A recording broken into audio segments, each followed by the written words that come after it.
Kevin, when you kind of look at how a team develops over the course of a season, and you're at this point 8 games in, so a quarter of the way, at what point do you feel like a team kind of is reflective of what they're going to be, as opposed to, there's still a fair amount of room for growth? Yeah, I mean, I think it's a really good question, because I think we are a little bit of who we are right now. Defensively, we're pretty much who we're going to be, but I think offensively, this team's has so much more room to grow. I just think, I used the analogy the other night.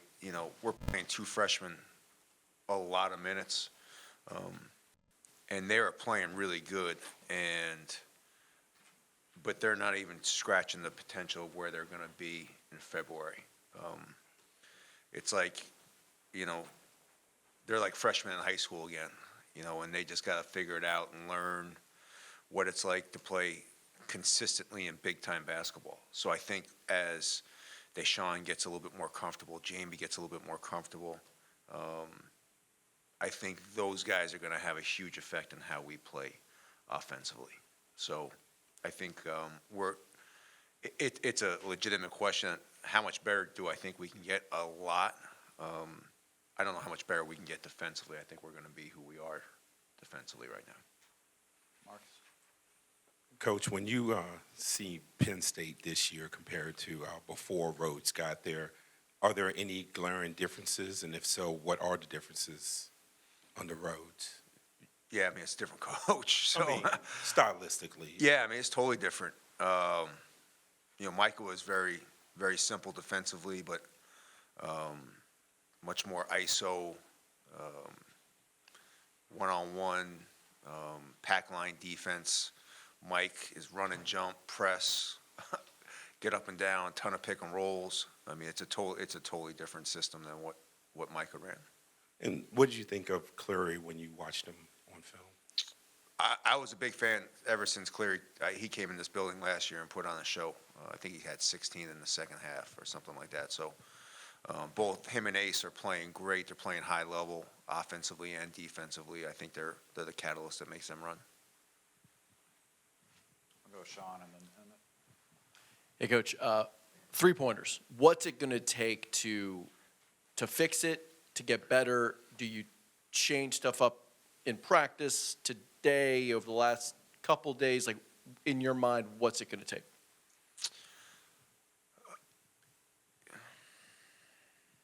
I mean, I went to church, so I'll see if that helps. No, I mean, our numbers are scary, but I think a lot of it is, Deshaun's taking 21 threes, Jamie's taking 28 threes. Guys I thought who were going to take some big jumps haven't really taken jumps. I think as Deshaun and Jamie get more comfortable in what shot to shoot, when to shoot, get comfortable playing on the road in environments that they've never seen, I think their numbers are going to go up dramatically. And if their numbers go up just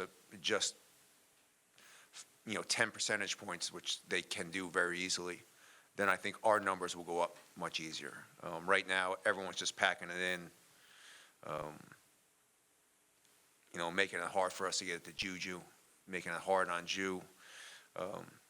But again, I think Jameer needs, Jameer's gotten some good looks and he's missed some shots where I have a lot of confidence in him shooting it. Dante's got to do a better job of trying to find some shots and getting more shots for him. So I do think the numbers are going to go up as soon as these guys get a little bit more comfortable. And playing at Nova, playing at Indiana as your first 2 true road games are tough to do.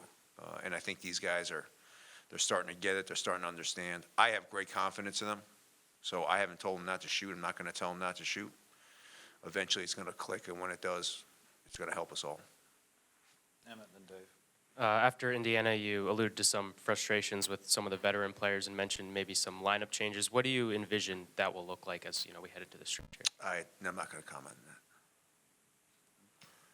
Playing conference games in December. These games are every game's important, but these are games that factor into where you guys get seated in the Big Ten tournament in March.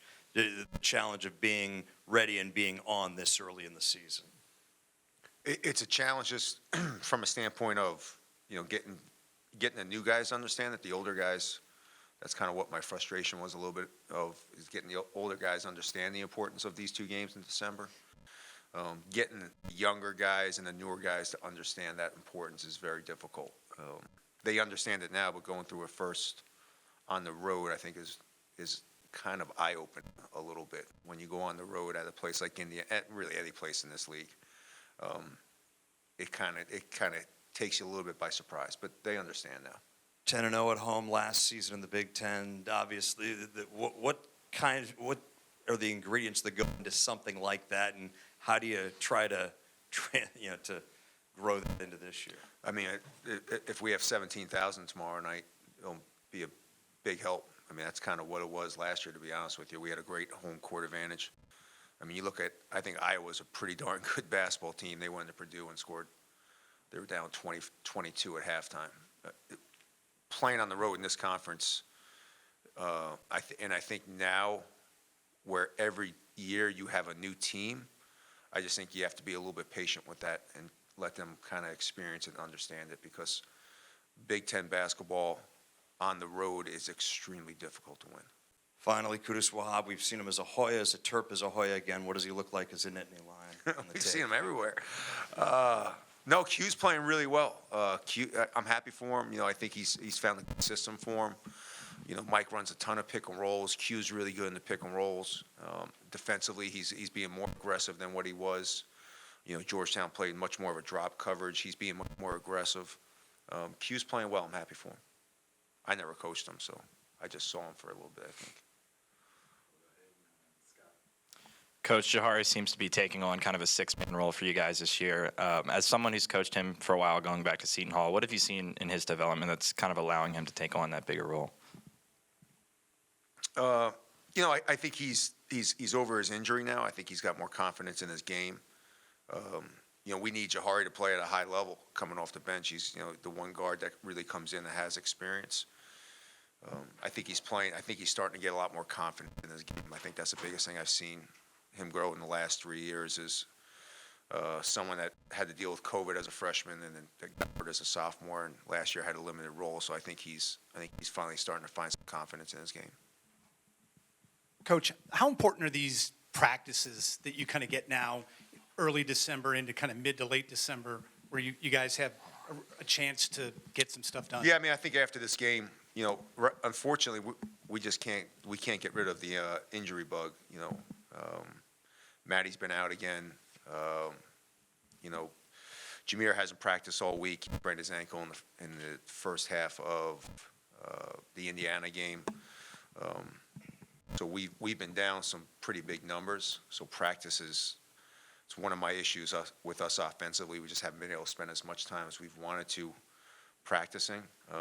If we can get healthy after this game, and I think we only have 2 games in 2 weeks, I think it was. I think that's where I'm really looking forward for this team taking a jump. You mentioned earlier about defense being kind of where you thought it's going to be moving forward. Is there any concern that as offensive struggles continue, that offense can affect defense in some ways? Is that something that you have an eye out for? And is it something that you have not? Okay. No, I mean, I think that's the one thing I've been really impressed with this group is we have struggled mightily on offense at times, and we have come out in the second half. We gave up 25 points to Indiana. We gave up 18 points to Villanova in the second half. These guys have come out and, have really buckled down on the defensive end to give themselves a chance. And even the other night, we cut it to 11, and we got 2 turnovers, and we airballed 2-3. So these guys have been committed to the defensive end. It's just struggles a lot. I guess my question was more, are you concerned that there could be somewhere down the road because of that? No, not at all. No, these guys, the way they've practiced the last 2 days, the way they've practiced all year, not at all. They've been getting after it. Have an unbelievable attitude. I think they all have great confidence, like I do in them, that eventually the ball's going to start going in. I mean, these are really good players. I mean, Deshaun's been in the gym with me every morning. at 7:30. Jamie comes in at 8:30. These guys are putting the work in. They're not pouting.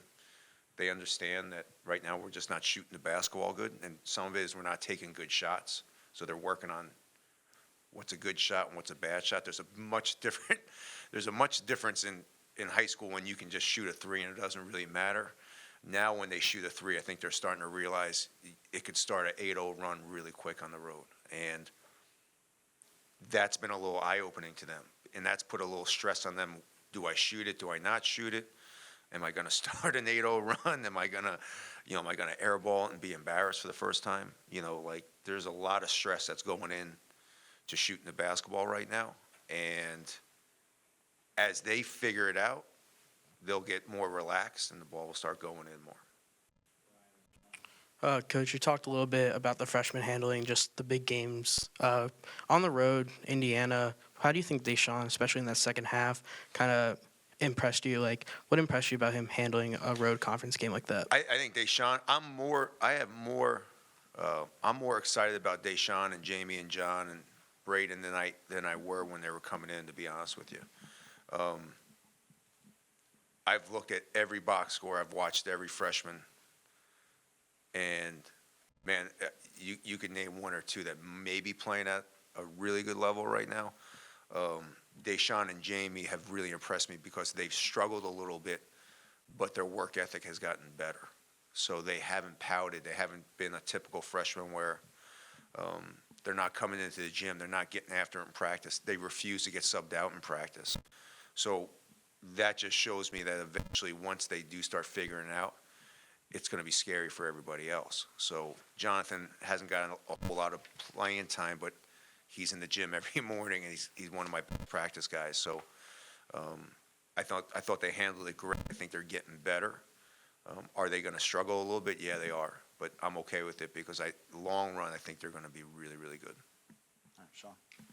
Back here, you mentioned Jameer's ankle. What's his status for tomorrow? Right now, he's questionable.